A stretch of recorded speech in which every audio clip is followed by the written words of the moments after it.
Hey strangers, today I'm reviewing Fredsti's Plague Town. It's the first of the Ashley Parker novels. Interesting enough, I actually found this book because multiple Instagram pages I follow were reading it and reviewing it and saying it was great.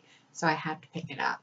And I can see why. It's a really entertaining book. It's a very fun read. The book is about Ashley Parker and a zombie outbreak in her town. She realizes after she and her boyfriend are attacked by these shambling zombies on a date, and she has been, that she is what is known as a wild card, which is a small population. I think 1% is what they say, is wild cards, and that means they're immune to the infection. So, what's the authorities gather up these wild cards and they try to train them to help contain the outbreak. Because even though they have soldiers in town, most of them aren't immune. So having people like Ashley and this small group of people, in case they are bit, they can hopefully heal quicker and continue to fight. I've never read a zombie urban fantasy or anything with zombies as the main issue. I read a lot of urban fantasies where a zombie pops up already dead. It's basically there's a small zombie outbreak, but it's just a minor part of the plot. I've never read something where it's all consuming of the plot and that's the major plot point. I was not sure what to expect, but I really like this. I got the wild cards were like the chosen ones, like in one of the final seasons of Buffy, if you've seen that. She kind of gathers this group of girls together and trains them. That's what I really felt like. And they made some references to that, which I really liked. Um, I did have some issues, like, this had a lot of potential, but there were some tropes that I've seen before. For starters, the main character didn't seem to be that empathetic. She made a lot of jokes when I don't think it was appropriate to make jokes. For example, they had learned that someone shared their story where a loved one dies, and she didn't like this person very much. So she gets kind of snippy and kind of sarcastic with her, and I didn't think that that seemed very realistic, or if so, I would immediately dislike that person because they're not very sympathetic. There are a lot of moments like that, and then later she actually discusses that she's trying to use humor to get through this terrible time, but it still came off a little like the author maybe just wanted her to be a funny character.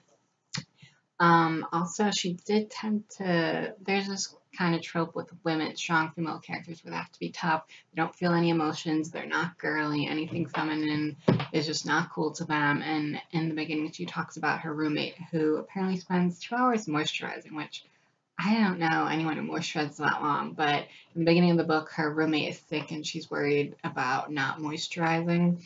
So Ashley Parker is giving her some grief about that, and throughout the book, there's mentions of certain things that might be considered girly in society that she kind of snuffs at or doesn't understand or is sarcastic about. So I had some issues with that. Um, Also, some of the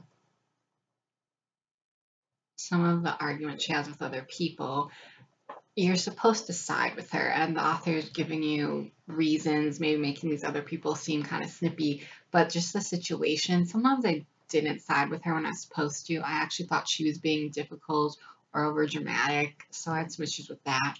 This book has a lot of potential. I really do want to continue to read the series, but in the middle, once again, it did kind of, the subplots, I don't know, kind of dragged on. But I actually did like a lot of the subplots. At one point, she makes friends with another wild card and starts to bond. So she helps sneak her out of the facilities they're staying at and training at to save her cats. And when she was like, "We gotta save your cats," I was like, "Okay, this is me. I would be doing this for my friends or my pets." And one of the things I didn't like is at the end, it's very much a cliffhanger to get you to buy the next book or the next book. I feel like that's kind of weak writing. I get why they did it in the past, and I get why they do it with dramatic TV shows, but I just don't like it in books. If you write well enough and the characters are interesting enough, the plot's well done, I will pick up the next book. I promise. So when there's a cliffhanger, it kind of leaves a bad taste in my mouth.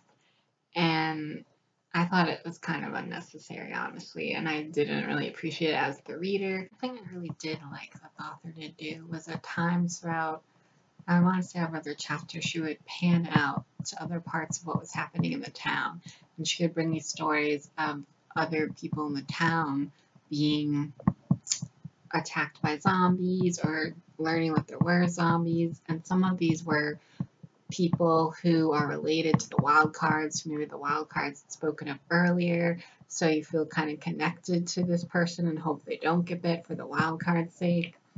And it was kind of like in a comic book where you're following the main character and all of a sudden it says meanwhile on Earth 2, and I kind of got a kick out of that. I thought that was pretty smart. I would definitely advise this book if you like sci-fi films, if you like strong female characters, if you like fun reads that maybe aren't perfect. This is definitely worth a shot.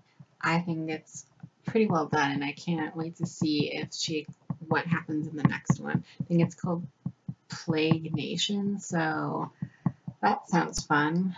Well, have a good week, YouTube.